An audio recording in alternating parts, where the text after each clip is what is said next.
I got to kick this thing off. Can I kick it off? 1, 2, 3, 4.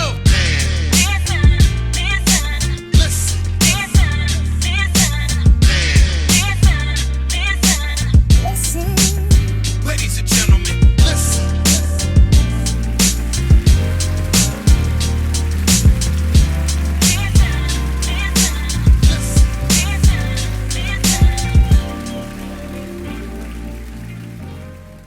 What's good, everybody? You are now listening to another episode of the Man Listen Show. But before we get started, let's hear a few words from our sponsors. Make sure you check out the new book, Mythbusters, Lessons from Active Black Fathers by Marvin Austin Banks Jr. Mythbusters, Lessons from Active Black Fathers, dispels the notion that black fathers are not involved in their children's lives. This book looks to inspire and motivate a new generation of fathers to own their roles as their children's first source of motivation and encouragement. So if you know a black dad or anybody who is a father figure to black children, make sure you buy them this book. You can purchase this wonderful book at www.activeblackdad.com. DD's Daiquiris is your #1 supplier of premium daiquiri mixes. You will love the taste of our classic margarita and signature strawberry mixes. Follow us on Instagram and Facebook at DD's Daiquiris. DD is spelled DEEDEE. You can also find us at www.dd'sdaiquiris.com.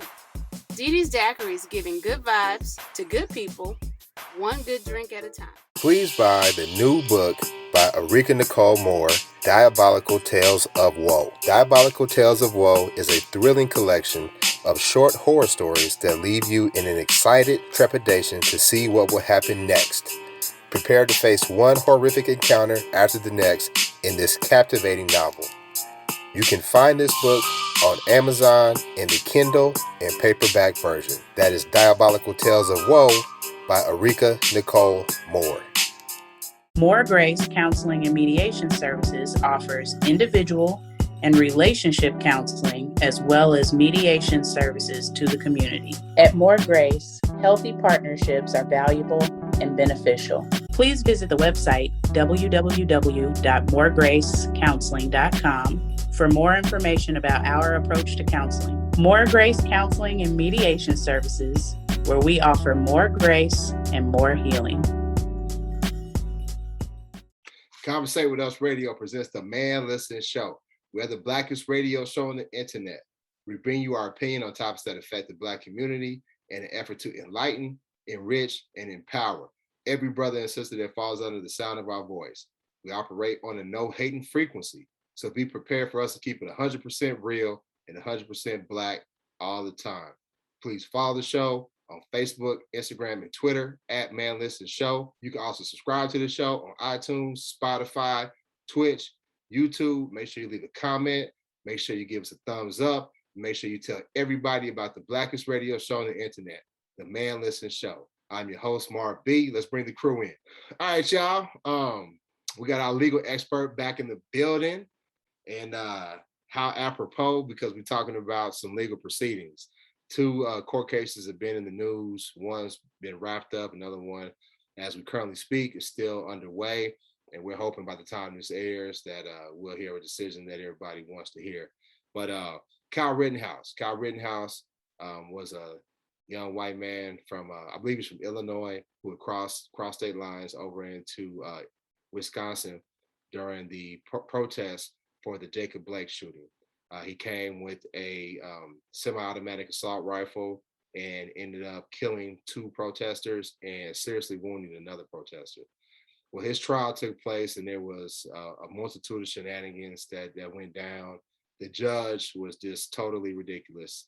And I mean, a lot of people just had never seen some of the stuff that happened. I mean, I guess it's hard for us to say that because most of us have never seen a court case, but from what I was hearing from the legal experts, they said it was highly irregular, some of the stuff the judge was doing. But at the end of the day, Kyle Rittenhouse was found not guilty of murder, and a lot of people were upset about that.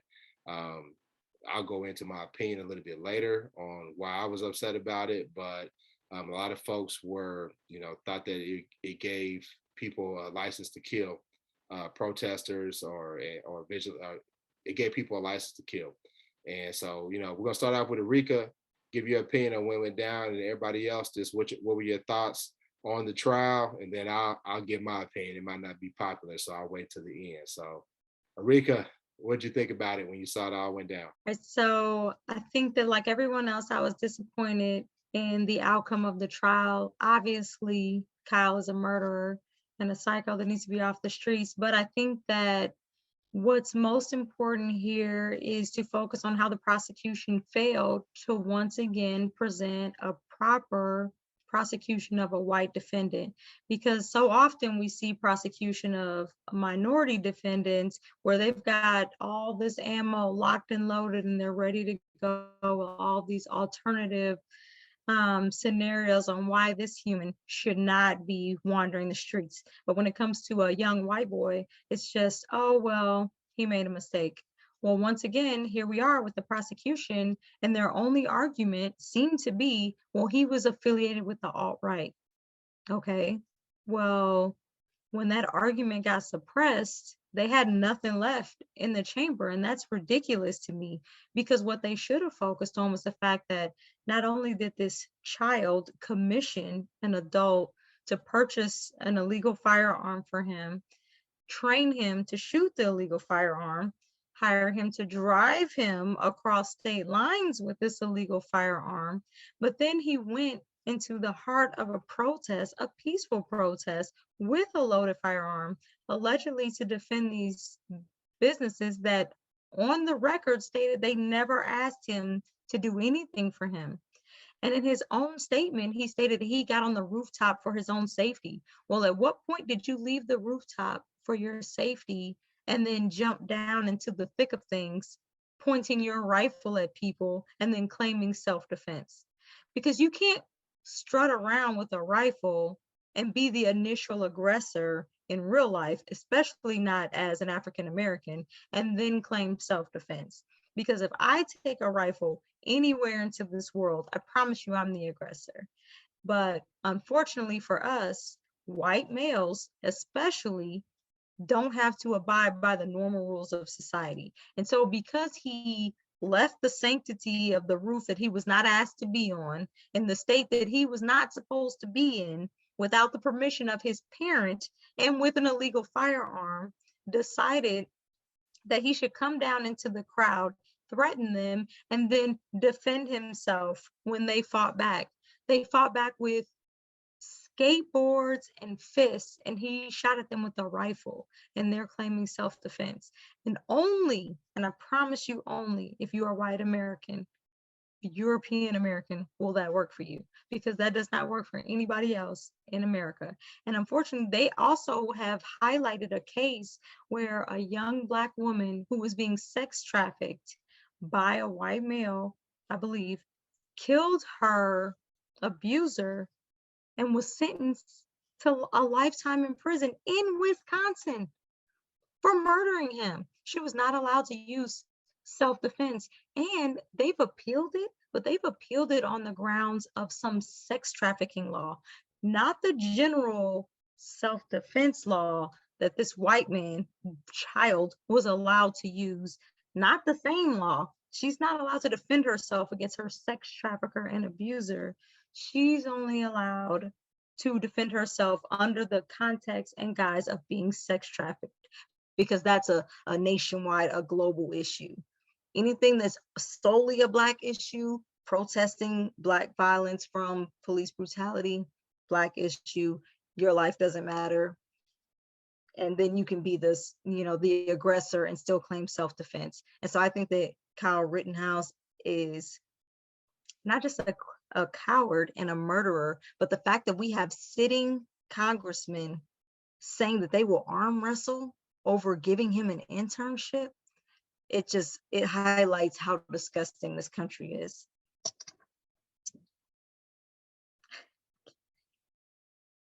I think you nailed it. And so I had questions too, Erika. So why isn't his mom like held liable for anything? I mean, she definitely isn't winning any Mother of the Year awards. Like, I don't know who drives their child across state lines with a loaded weapon and then drops them off. Like, I wouldn't drop my kid off at a protest, whether it was violent or not, by themselves. It's not like they're a group of friends. There's no like relatives, and just like drop them off with a weapon and leave. So I just don't understand like why she's not held liable at all. If they're even though to me he should be considered an adult because he's 17 turning 18, and we know how they like to.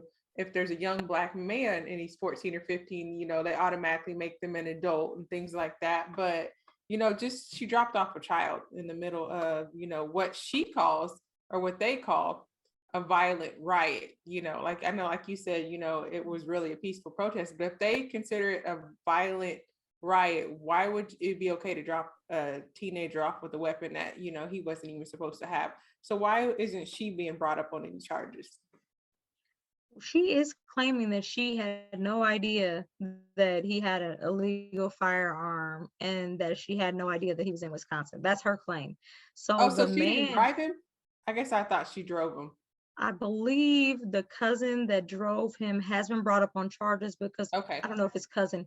The other male that bought the firearm has been brought up on charges of buying an illegal firearm for a child, but he's hoping Okay. to get some type of deal for cooperating and testifying. But everybody's general statement is, oh, I didn't know. Oh, I didn't mean to. I didn't foresee this happening. And as I've stated before, those people will be alive if you had kept your child at home, if you had not bought this child a firearm, if this child had not been emboldened by whoever to buy a firearm and drive to these random locations to allegedly protect businesses that did not request his services, and how he ended up from the rooftop in sanctity and down in the crowd still remains a mystery. And I, as a prosecutor, would have harped on that heavy. Yeah. I think, like you said, I think that was almost like, I don't know, like I feel like the prosecution didn't care to do their job. Like, I don't think it was an accident that they weren't like prepared for that. I mean, they had like all the time in the world to prepare for that case. They knew they were going to be like, on showcase for the whole nation, if not the whole world. So between the prosecution and the judge, his antics were, I couldn't believe that, they let that go. But that's where local elections matter. When I saw that judge, I was like, I don't know what town, what city, what, district, who voted him in and then voted him in a second and third time, to the fact that, he's even still sitting up there. We'll see, but that also depends on what audience you're playing to. So they've asked me multiple times to pretend to be a conservative Republican so I can get elected to be judge. And I'm like, I hope you know that that's going to last for about 5 seconds before I get exposed on the internet. But the real point is that when that judge lets off people in that county, he's guaranteed to be reelected because he's holding the same values that district has. Same thing with all of the people that they put on that jury, all of the people in that area. You're playing to the people that are going to reelect you.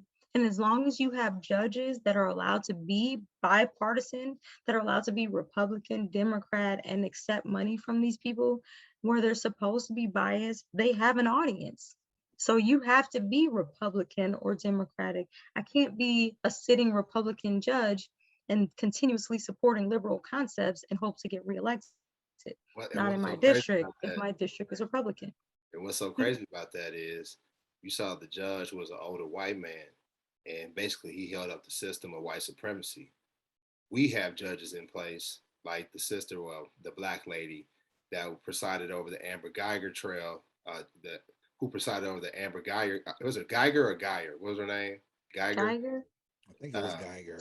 Yeah. Okay. Who presided over the Botham the Amber Geiger trial, the lady that killed Botham Jean. And she sat there and hugged the lady and gave her a Bible, and it was just a total shit show. So we just got people, when we put people in office, they're not about punishing those who harm us. They're about basically aiding them and making it to where it's easy for them to probably appeal and to get a lighter sentence when things go down the road. So that's where we have a problem as a black community when we put people in place, like C said, focusing on local elections. But Lad, what you think, man? Quite frankly, it was okay. I I mean, I wasn't shocked. I wasn't expecting anything different, especially once you started seeing what the judge was doing. I knew for sure he was not going to get convicted when they took the gun charge away. 100%. There was no way, because that to me, that was the whole premise. You were in the act of committing a crime, and so your self-defense goes out the window for that. To me, in my opinion, I'm not a legal expert. I don't know, but that's just my thought process of it. But I didn't I didn't have too many more opinions beyond that. To be honest with you, it was a blip. I saw it. Honestly, what came to mind is that the verdict came out on the 7-year anniversary of Tamir Rice, a 12-year-old black boy with a toy gun who was shot on sight without any type of verbal warning or anything, on sight by a police officer. And he was standing alone by himself. There was no one else around him. He wasn't in a crowd. He wasn't endangering anyone. And that's really where my thoughts went to. And that's the only reason why I was really upset about this, if you can say upset. I'll be honest with you, white on white crime, whatever, you know what I mean? Right. For real, whatever. No, yeah. But, I thought about Tamir Rice. I thought about John Crawford. John Crawford was holding a BB gun that looked like an assault rifle, standing on the phone, I believe, with his girlfriend, and inside of the store, inside of the Walmart, and this POS called the police and lied on John Crawford, said he was menacing and brandishing it toward and pointing it at kids or whatever, and the police came and just blew him away, just like they did Tamir Rice.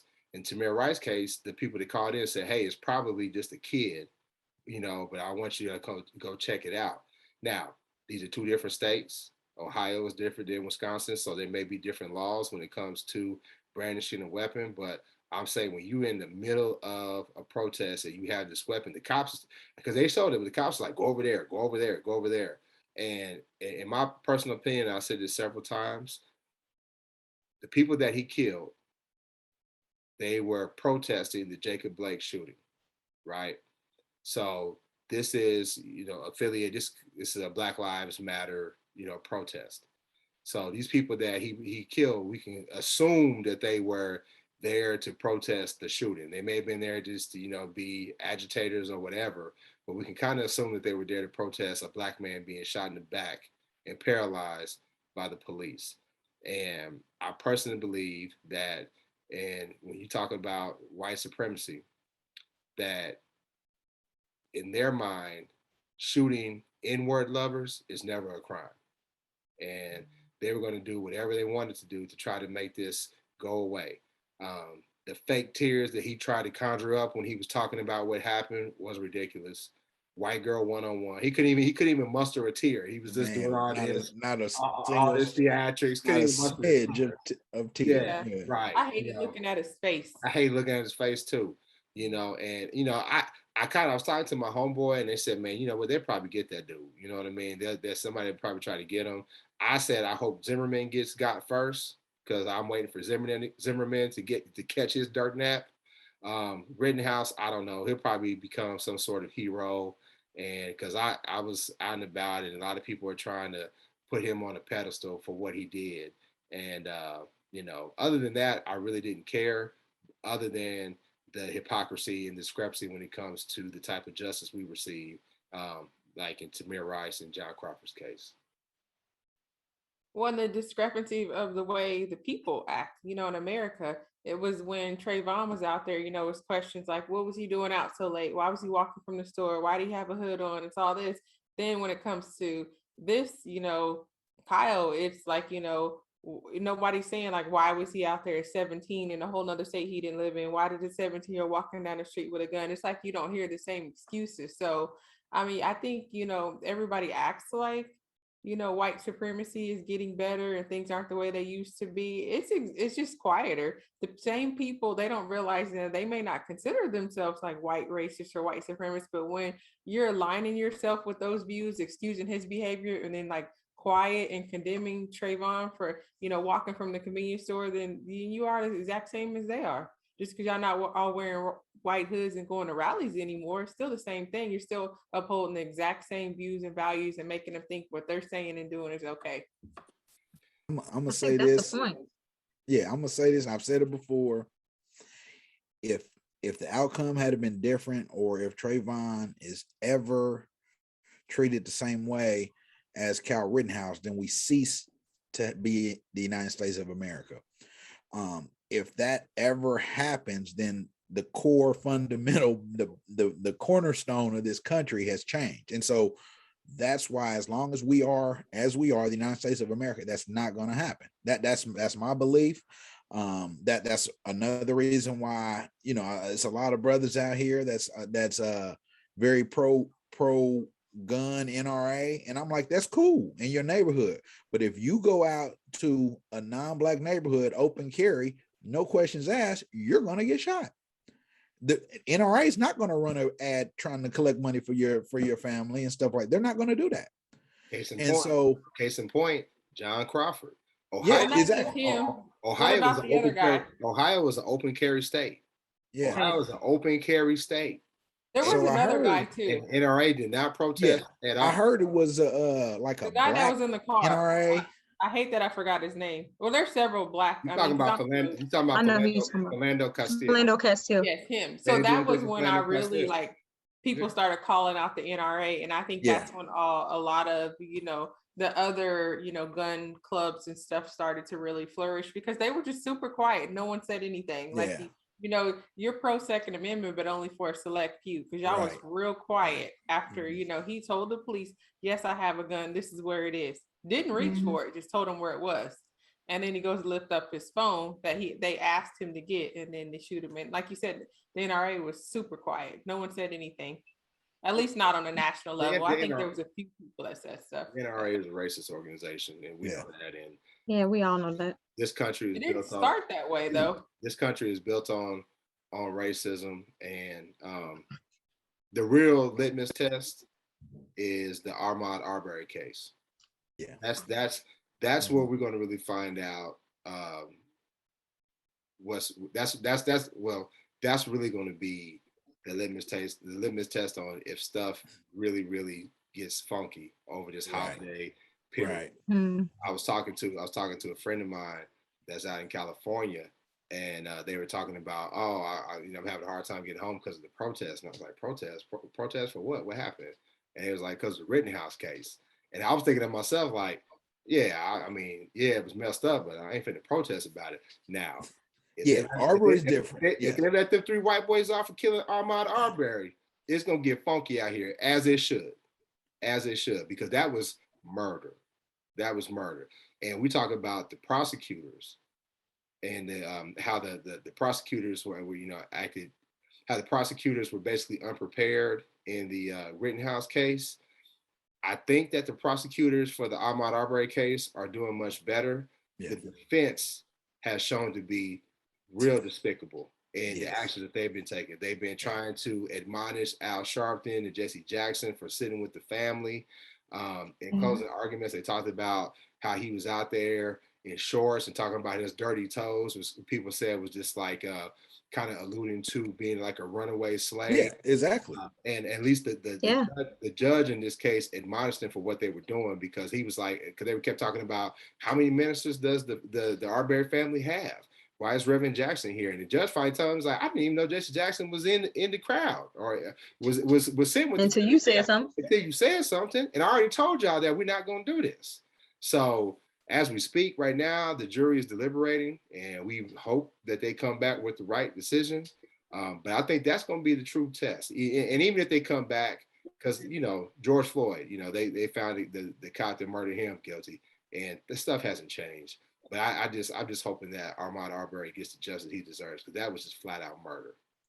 Yeah, that one, if that does not bring back convictions, I think it's going to be a long winter, and as well it should be. I mean, because if they was like, hey man, we're not going to court all week, I'd be like, you know what? Count me in. Yeah. Hey, let them all sit in jail. They get Yeah. 3 meals a day. Right. Right. They not dead. I The mean, odds and the cop. Well, they said that one of them tried to get a plea deal, and they trying to denied. separate his case. Yeah, Yeah. He's been trying to separate his case from the father and son. Father, yeah, I was just gonna say that the father, he's trying to, Yeah. he wants He them to be started from the tried.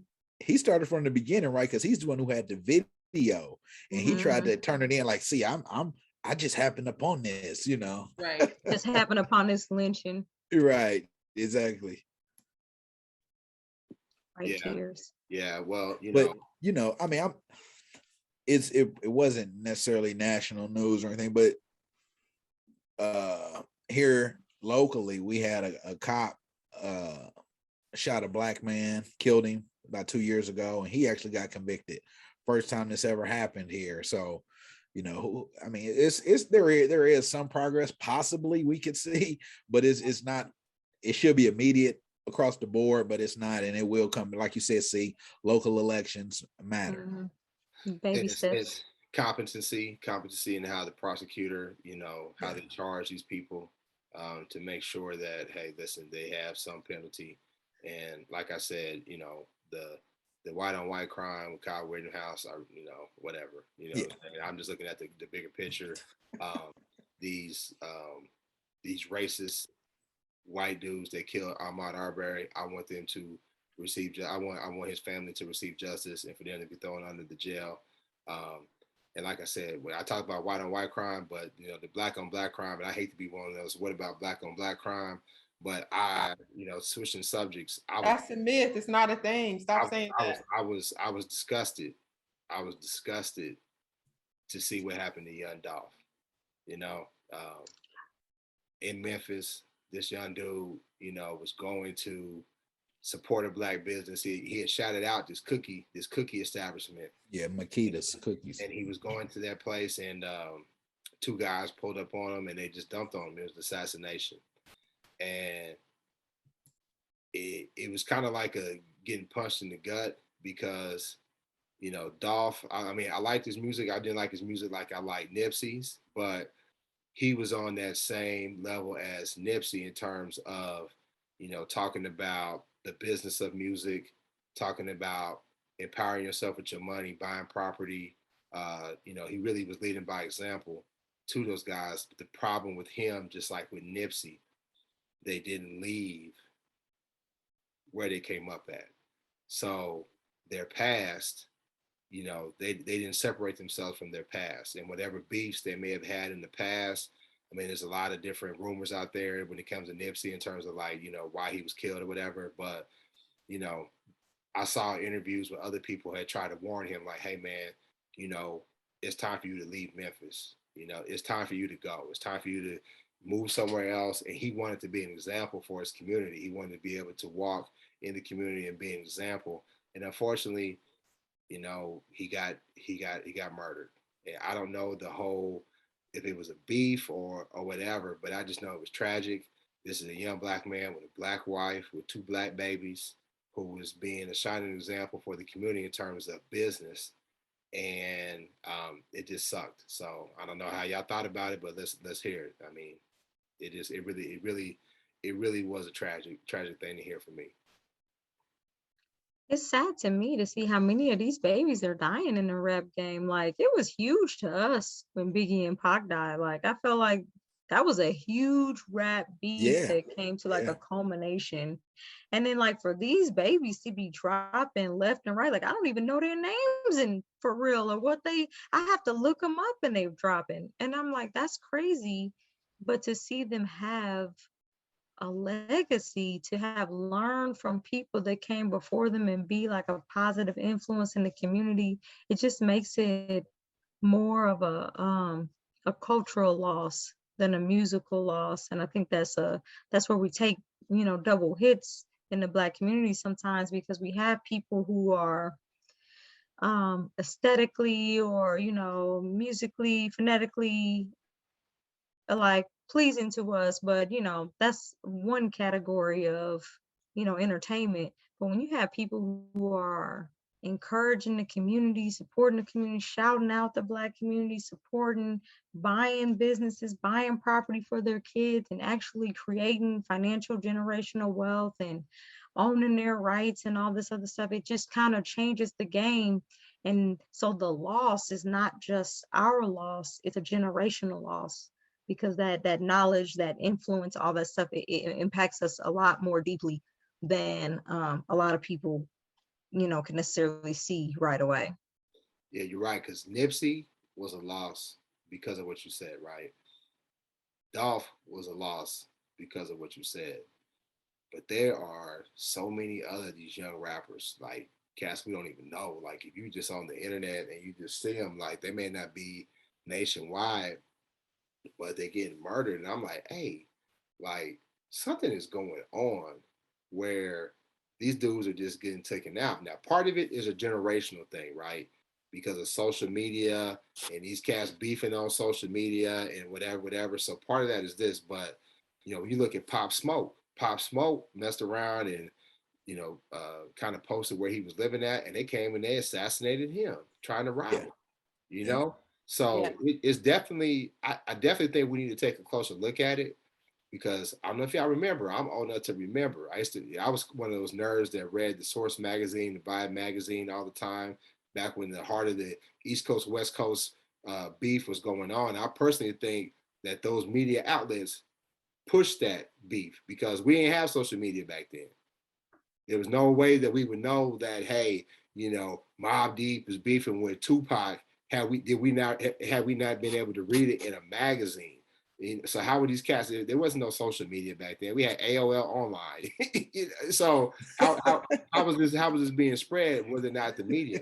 But you remember back in the day, they had remember everybody said it was the hip hop police. There was like a whole in New York. There was a whole police department, I guess the police department or a police section or whatever you want to call it, police team that was put together to investigate rappers. So they were investigating rappers, arresting rappers. And we can look at, how they did the Black Panthers, how they did Malcolm X, how they did Marcus Garvey. They've been known to sabotage and kill us. Look what they did to Fred Hampton. So I think we got to be kind of suspicious about this when we're seeing all these Black men who are making money and they dying so young and so soon. I don't know, that maybe that's just me. That's my tinfoil kufi on. I think we got to look at it. So my first thought was like how you mentioned about social media. I mean, I'm a nobody, right? But whenever I go somewhere on vacation, when I post pictures of social media, I'm already back in the States, back at home by 2 weeks. I remember one time I went to, I don't know, I think it might have been the Bahamas or somewhere in the Caribbean, but there I ended up posting all my stuff and it's like, end up being a hurricane and I'm getting all these texts like, be safe. And I'm like, well, I'm back in the Midwest. Like I'm just posting late pictures. So I think a lot of these kids got to stop wanting to put everything it's just the era that they're in, like you said, Marv, it's the social media era. But like I'm here, I'm tagging, I'm checking in here, I'm posting a picture here. And that was the same way with, like you said, with Pop Smoke. Like he was doing like a snap video and happened to have the address behind him and then they tried to rob him. It's like everything is not for social media. Like you don't have to tell the world what you're doing. And I think that's what's contributing to a lot of these rappers dying. Not to say that you can duck and hide and run wherever, but I know the same thing. There was a Dallas rapper. He was driving down, I guess, like, interstate or freeway or something. Motrey. Yeah. Motrey. Yeah. And was like, they were on, snapping where they were. And I'm just like, you basically told people where you were. And so I think it's sad. But like you said, I think it gets to a point where you have to remove yourself from those, I'm not saying that you can still help out the hood and not be there. Nipsey, I don't really know what was going on. I felt like, he might have been assassinated. I don't know. But he shouldn't have never been there. Young Dolph, I don't know much about him, but if he was doing like the good you guys said he was. They told Dolph. They told Dolph that he needed to leave Memphis. I saw an interview with Dory.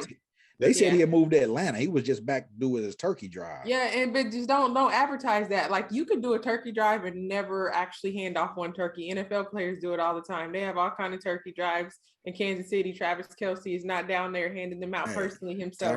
Tyrann Mathieu was handing them out yesterday. He might be. Or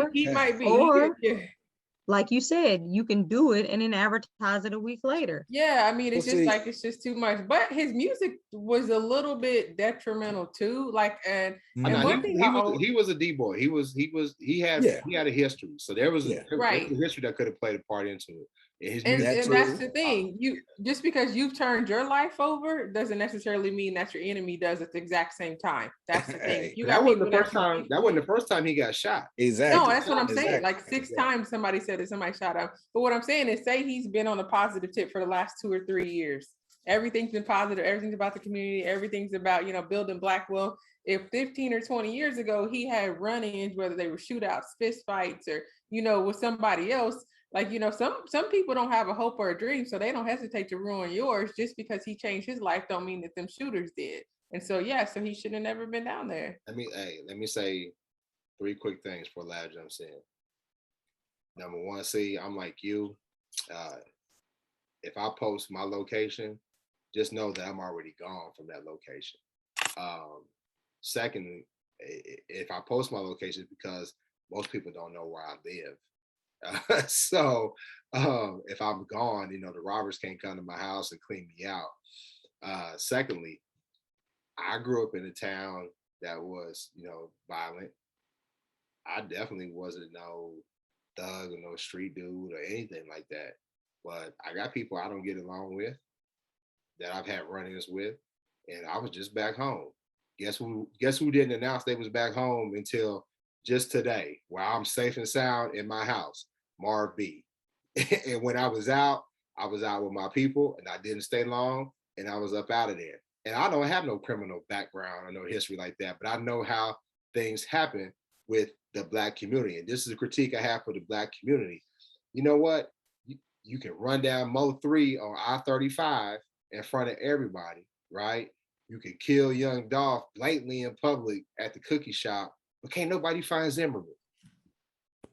Can't nobody get Zimmerman. What's up with that? A word. Woo. Can't nobody get Zimmerman. He should have been gone. He should have Kyle. He should have been out of here. Now Kyle ain't our battle. Kyle ain't our battle. That's on them. But I wholeheartly agree with everything you guys are saying. Zimmerman, for real. He should be gone. I mean, I agree. He should, and he still should. There's still time. But most of the times when it comes to us, and that's why I hate when people even mention Black on Black crime, because crimes are domestic. Everybody's crimes are around mid 80-something%. You're going to have beef with the people that you hang around with, the people that you're related to, the people that you grew up down the block with.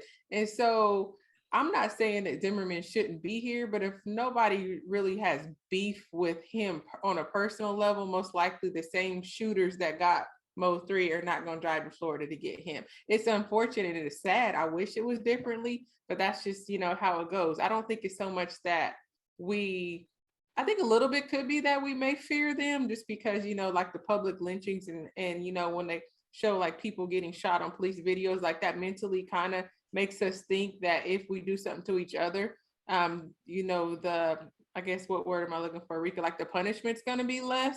Mm-hmm. But at the same time, if they're not really directly doing anything to you on a personal level, you're not really going to shoot and risk your life. What's the white boy that killed the people in South Carolina? What was his name? Dylan Roof. Dylan Roof. Mm-hmm. Roof. Yeah, Roof. When they posted that young brother beat him down in jail or whatever, I don't know if it was real or not. But I said, man, if I could ever find how to put some money on his books, man. But that's the thing, though. Some squares, yeah. Like, you know what I'm saying? We cannot have personal beef. You see, they killed Dahmer. Dahmer was eating up Black folks left and right. Man, but if you don't have personal beef with somebody, that's fine. But if you're already facing life imprisonment, if you've already got 12 bodies under your belt, then what's another one? What's Zimmerman? 13. Yeah, true. So you can't sit here and tell me like I got 13 bodies under my belt. This is what I do. This is how I live. But this body ain't worth it. Man, I'm looking for some atonement. And I'm not saying that that's what y'all should go out here and do. I'm not advocating murder, of course. Hypothetically, you were saying, I understand. But yeah, if you're in the mood to kill someone, I would say start with Zimmerman. If you murdered how you'll shoot another Black man, and you do all this, go get Zimmerman. Start there. I'm saying do some I feel you. do some aiming in that vicinity. gets everywhere. Yeah. Yeah. And I think he's been hiding. He's been hiding like the scum that he is. He was out here like willy-nilly and cavalier. You remember somebody shot him. He got into it with somebody and they shot at him. That person got put in jail. And the only thing they messed up in, like, you going to jail anyway. Why did you miss? Why did you not finish the job? You went to jail anyway. That's just me. They was holding their gun sideways like this. Yeah, that's a different amount of time. One is life, one is assault with a deadly weapon. No, so there is a difference. But no, but if you already got some life sentences under your belt, and you might as well go for the gusto. I don't agree with taking human life, but if you're going to take human life, there's one. Start there. Never made the top of the list. Yeah. Now, all I was gonna say was, it does have, I mean, like you said, the past has a lot to do with it, but for some reason too, it seems like in our community, celebrities are more so targeted, right? So you saw a couple weeks ago in LA, some cats followed Terrence J. He's not a battle rapper. He don't got, I don't know who he would have beef with. They followed him from a party to his house and tried to get him in front of his house. He was able to drive off and get a highway patrolman and everything like that. So, I mean, I don't know. I can't tell you. So like I don't know what's going on, but yeah, it's definitely, it seemed like it's been an epidemic the last like 5 years, especially, man. Capitalism is failing. Yeah, that too. And people who are desperate and hungry. And rap music's destructive. It's destructive. I mean, they done killed R&B. It is, but like Lav said, Terrence J is not a rapper. No. Yeah. Yeah. So, but also that's hungry people doing desperate things. Yeah. That has to be. Yeah, no, that factors into it a lot. And I hate to be this person that always tries to throw it on something else, but I always be like, what's the underlying? There's an underlying issue there. Like you said, Arika, there's some reason why these people feel like that's what they have to resort to in order to get some semblance of money or whatever they're after, I guess. It's the easy come up. It's the easy. You have a $50,000 chain. I haven't eaten in 2 weeks. Easy. It's always been that way because Sean Taylor, they just retired his jersey a few weeks ago. If you look at some of the old school dope dealers from back in the day, a lot of them, for whatever reason, they go on Vlad TV, and Vlad gets people to snitch on him. That white boy Vlad gets people to snitch on themselves or whatever. But a lot of times you look at those old school dope dealers from like New York or Detroit. They're going on there because Vlad has a platform and they're trying to sell a book. They're telling their story of their life. But part of the things that they talked about was you had to worry about rivals, you had to worry about crooked cops, but you also had to worry about the stick-up boys, right? Mm-hmm. Because if you're a rapper or you're a dope dealer and you dealing in that life and you get robbed, who you gonna call? Who you gonna call? I personally know a couple of dope dealers who got robbed, called the police show up and said, oh, by the way, you got paraphernalia, we taking you to jail too. So who you gonna, and we laugh, you laughing at Rika, but it's happened. Hey, I got robbed. Not only did they sound like my clients. Hey, not only did you get robbed, but you got a felony too. Now, exactly. You know what I'm saying? Yeah, I mean, and attorney fees, right? So and they only found 50,000 of your 100,000 that you had in the safe. Yeah, so it's I mean, but something we got. I don't know how we can address it, but it sees my witness. I've been saying it. We got to look into this because there's too many of these young dudes, and part of it is being targeted because of the world that they play in, the destructive lifestyle that they play in, but like other cats, this social media beef with these young folks. These young folks, man, they back in the day, it was just like, hey, did you hear what so-and-so said? So-and-so said that you was a punk. Oh, really? I'll see him at the party and then we're gonna do whatever.